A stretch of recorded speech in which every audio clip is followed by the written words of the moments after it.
Top fuel dragsters are the fastest cars on the planet. They hit over 300 miles an hour in less than 4 seconds, accelerate faster than some fighter jets, and cost more than £3,000 per second to run. And that's if nothing blows up. However, deploying all that power is only half the battle. Constructing a chassis that withstands the immense forces is tricky, and it doesn't always go to plan. Top fuel dragsters are an unusual shape, making it very difficult to create a chassis that is up to the job of holding the car together whilst accelerating at over 5G. So how do they do it, and what causes them to fail like this? All of that coming up. Dragsters take everything to the extremes, with the designers trying to forge new limits. Huge supercharged engines that produce over 11,000 horsepower, wings with more downforce than 12 Formula 1 cars, and they drink 1.2 gallons of fuel every single second. That's about 24 feet forward for each gallon used. Talk about excess. The tyres have to be bolted to the rims to avoid being ripped off. The clutch welds itself together halfway down the run, and the exhaust gases alone produce more downforce than a supercar. So how do you produce a chassis that can hold itself together whilst deploying 11,000 horsepower and accelerating faster than the space shuttle? Dragsters are all about getting that power transferred into the asphalt in the most efficient way possible, and one of the biggest challenges with having over 10,000 Newton meters of torque is that it can force the car to pull a wheelie. This obviously can be very dangerous. Many dragsters have flipped entirely. They are some of the most dangerous crashes in motorsport. The tendency to wheelie is exaggerated by the way the dragsters are designed. The majority of the weight is placed over the rear axle. The engine, drivetrain and cockpit are all placed close to the rear axle, pushing the rear tyres into the track for better grip. This drastically improves performance, but does nothing to stop the nose of the car to fly upwards during the immense twisting motion. The thing to know is that a turning force, a torque, is equal to the force times the distance it's acting at. A bit like how you undo a tight bolt more easily with a longer wrench. The engineers use this principle to counter the enormous torque of the engine. They put the fuel tank in the very front of the car, putting the 100 kilograms of fuel a long way from the pivot point. They also use a large front wing that when at speed creates around 350 kilograms of downforce. So we get to a point where the whole car balances over the pivot point. The engine power forces the front wheels into the air, and the weight of the car, fuel and the front wing all push the wheels back down.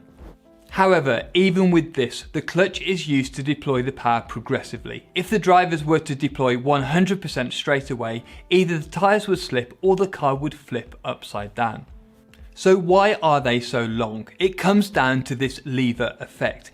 If they are longer, the turning force created by the fuel tank is larger and a smaller wing can be used. As we know, greater downforce comes with the price of increased drag, so they use just enough wing angle to keep the front tyres on the ground. Too much downforce creates more drag and lowers top speed. Not enough downforce and the car pulls a massive wheelie, removing the front tyre's traction and meaning the driver loses control. But now comes the biggest problem, making a chassis that is strong enough to withstand the massive forces involved. To save as much weight as possible and therefore improve acceleration, it consists of an extremely light space frame design using very thin chrome moly tubing, which for a car that's nearly 8 meters long is actually a stronger solution than using a carbon fiber chassis like in a Formula 1 car. The unique shape of this space frame allows the tubing to be loaded in its strongest direction, in tension or compression. This means that it's possible for the tubes to be loaded with enough stress to rip the chassis of a normal car clean in two. The 4 main tubes that run the length of the car are under immense stress. You can see them flexing throughout the run. However, this space frame design isn't unique to dragsters. Many race cars use this concept. However, the challenge is due to the massive force combined with the long, narrow shape. The tubing is heat treated for maximum strength and is welded whilst the chassis is vibrated. This agitates the weld puddle, resulting in an improved grain structure and much higher strength. This clever method also reduces the likelihood of cracks in the metal. The engine produces such violent vibrations that a small crack can grow in a few seconds, snapping a tube which overloads all of the others, resulting in a huge crash. One clever trick to reduce vibration is the way engineers mount the engine. It is only strapped to the chassis with hose clamps rather than using regular engine mounts. This holds the engine well enough to stay in place, but also reduces the vibration put into the chassis. The chassis are made to be robust, but not too robust. Higher strength comes with the penalty of more weight, so the designers need to fully understand the forces on the chassis and design a space frame to withstand that force, and very little more. That is how you produce a winning dragster. Enough strength to stay in one piece, but light enough to pull off the winning time. You can see the flex in a chassis during a run. The whole car bends up and down. Look at the bow in the middle as the chassis withstands the massive torque from the engine and the downforce on the front of the car. The chassis also plays a crucial role in keeping the drivers safe. The space frame forms the cockpit and the roll cage too, so needs to keep the driver protected if the car tumbles end over end down the drag strip. When this works as intended, the cars are mind-blowing, creating enough vibration to be measured on the Richter scale, accelerating faster than any other machine and hitting 330 miles an hour in less than 4 seconds. However, it can go very wrong. The smallest failure can send the cars flying into the air at over 200 miles per hour. Leia Pruitt, a top fuel driver, found out just how easily it can go wrong. After launch, the car began to pull to the left violently. She corrected the car, but it pulled left again. As she fought the dragster, she kept the throttle absolutely pinned.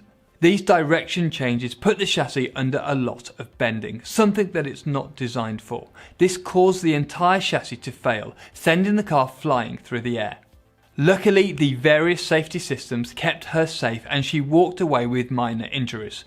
Unfortunately, this type of incident isn't too uncommon in top flight dragster races.